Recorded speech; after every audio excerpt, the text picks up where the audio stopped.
Hey everyone, it's Emily. I just wanted to make a quick little video to share some helpful tips and tricks to help you with brainstorming for your upcoming project. Now, I'm not going to cover every single brainstorming technique that's out there, but these are a few that I thought might be helpful if you're having trouble or just want to try something a little bit different.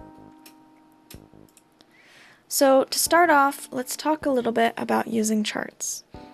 There are a ton of different charts that you can use, like bubble charts, flow charts, organizer charts, and many other charts. All of them are a little bit different, but I wanted to talk about them all together because they basically serve the same purpose. Really, all they do is they organize your thoughts and allow you to show what ideas best connect to each other. So if you struggle with organization in your papers, a chart like these might be something that can help you out.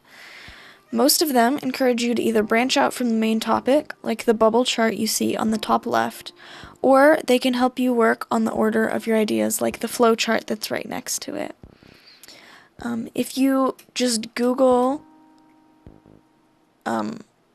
brainstorming charts, you can get a good idea of what different kind of charts people use, and you can even print one out if that's something that would be helpful to you.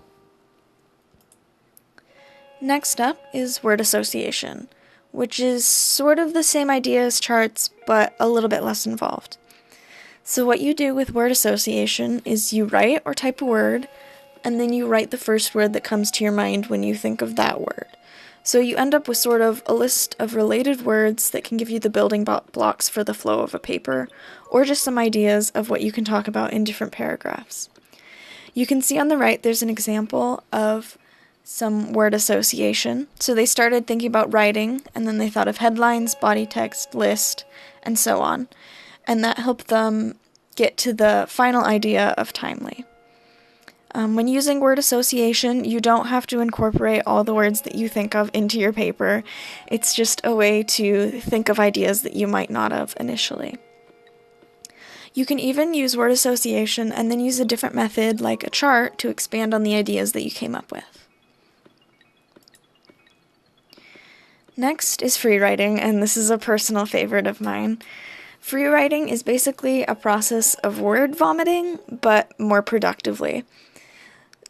So you type or write by hand non-stop for a certain amount of time. You can decide to set a timer or not, and that's all there really is to free writing. So on here I have an example of some free writing that I did not too long ago for an essay. On the left, you can see I'm talking about writing about a potluck or potentially writing about a kitchen on campus. And then on the right, you can see the final draft that I went with. I didn't end up using all of the ideas from my free writing, but you can see that I did incorporate some of them into the topic of my essay. Free writing is also a great technique if you get stuck when you're writing your first draft. You can just free write a paragraph and then go back and edit it later, and it makes it a lot easier to get the ideas out of your head. Next is talking to someone. And now I know this is an online class, so maybe you don't want to talk to people, but I swear it works. If you're stuck with some ideas, just try bouncing off ideas with another person, even if they have no idea what you're writing about or what you're writing for.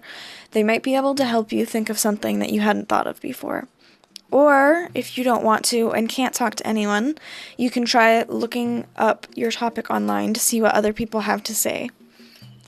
The only thing with using Google to find ideas is that you want to be a little bit careful about this. If you end up taking any ideas from something that you read or see online and put it in your paper, even if you don't directly quote it, just be sure to cite the source, otherwise it is technically plagiarism. So just be careful and cite your sources if you use them. But if you don't know where to start, it can be helpful to see what other people online think about your topic.